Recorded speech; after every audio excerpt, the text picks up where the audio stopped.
elemen of surprise. Ketika sejumlah kader Partai Nasdem mundur itu elemen surprise juga? Wah, itu sih dinamika biasa. Bukan surprise ya? Tidak surprise. Sudah dihitung? Sudah sangat dihitung. Tetapi banyak, bahkan mungkin 100 kali lebih lipat yang masuk. Tapi kan tidak diumumkan di publik karena ada etik, ada dan sebagainya. Luar biasa. Justru tambahannya lebih banyak. Tambahannya jauh lebih besar dari apa yang keluar. Dan orang-orang yang mengundurkan diri itu, maaf sekali, itu nggak punya peran apa-apa. Dan nggak ngerti apa-apa, nggak ngerti bagaimana politik yang sesungguhnya gitu. Mereka memang ingin berpolitik, nempel, tapi setelah ada di dalam tidak ngerti apa yang harus dilakukan. Bahwa dalam setiap sikap politik apapun itu ada split sebenarnya. Jadi menyatukan Anies dengan Nasdem itu ibarat menyatukan minyak dan air. Di mana basis konstituen antara Anies dengan Nasdem itu suatu hal yang dua kutub yang saling berseberangan, bahkan sulit untuk bersatu. Tidak heran kalau kemudian Nasdem deklarasi Anies itu sudah muncul kekecewaan sejumlah ya di berbagai tempat. Partai Nasdem yang telah mencapreskan Anies Baswedan dan akhirnya menjadikan bukti bahwa Partai Nasdem nggak punya calon yang potensial dan berkualitas. Kelihatan banget, kader-kader partai nggak ada yang pantas jadi calon presiden.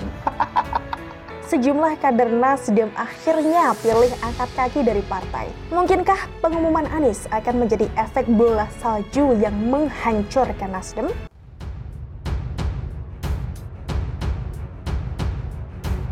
Ketua Wantim Nasdem Siswono Yudhoyosodo mundur dari partai. Ketua Dewan Pertimbangan Partai Nasdem Siswono Yudhoyosodo mengundurkan diri dari partai. Meski demikian, Siswono Yudhoyosodo belum menjawab pertanyaan atasannya mundur dari Partai Nasdem.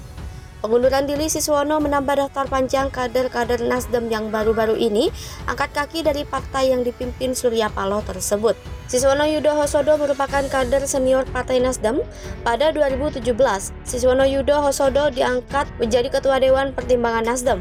Pengesahan ini didasarkan pada surat keputusan bernomor DPP Partai Nasdem 069/DPP/Nasdem/3/2017 tanggal 22 Maret 2017 yang ditetapkan di Jakarta. Keputusan ini sekaligus mencabut SK nomor 1369/DPP Nasdem 2014 tentang penetapan perubahan susunan dan personalia Dewan Pertimbangan DPP Partai Nasdem. Warning bagi parpol lama, dicungkil Perindo, PSI, dan Hanura dari pemilu 2024. Peluang partai non-parlemen lolos menjadi peserta pemilu 2024 relatif kecil, apalagi dengan ambang batas parlemen sebesar 4%, terkecuali partai-partai yang lolos ke parlemen di tahun 2019 gagal di pemilu 2024.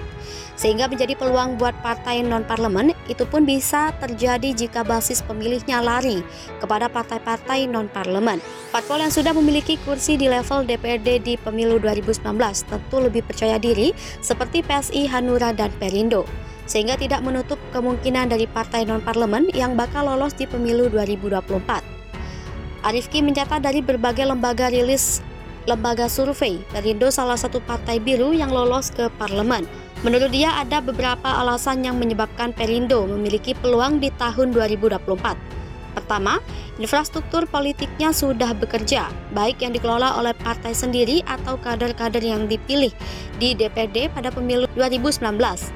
Kedua, masuknya figur-figur baru di Perindo seperti Tuanku Guru Bajang dan mantan komisioner KPU RI Ferry Kurnia Rizkiansyah. Direktur Eksekutif Al-Jabar Strategik ini melihat PSI dan Hanura juga memiliki peluang yang cukup baik di tahun 2024.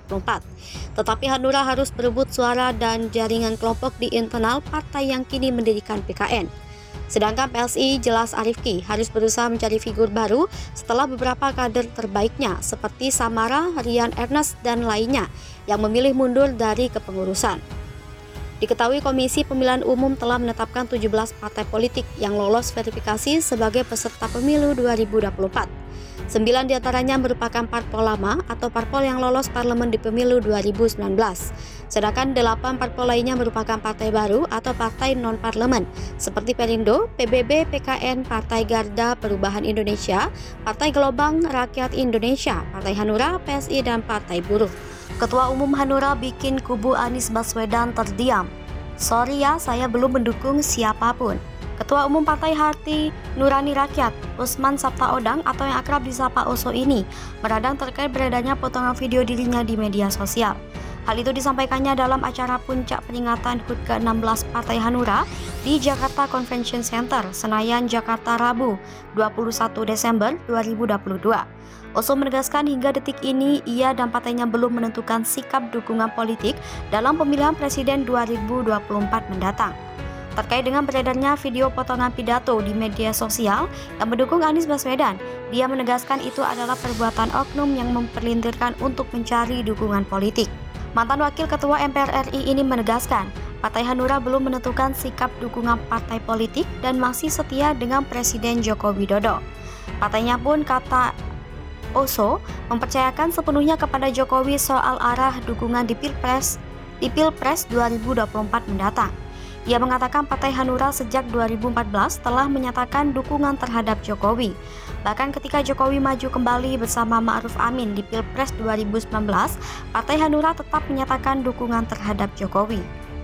Sebelumnya dikutip dari Antara News, Sekretaris Jenderal DPP Partai Hanura, Kodrat Syah, membantah kabar yang menyebutkan bahwa Ketua Umum Usman Sabtaodang mendukung Anies Baswedan sebagai calon presiden di pemilu presiden 2024. Dia menegaskan bahwa Oso tidak pernah mengeluarkan pernyataan apapun, deklarasi untuk mendukung Anies menjadi capres di Pilpres 2014. Kodrat mengecam pihak-pihak yang tidak bertanggung jawab karena telah menyebar video hoax hingga viral di masyarakat. Menurut dia, Hanura masih menunggu arahan Presiden Jokowi terkait sosok presiden yang akan didukung di Pilpres 2024.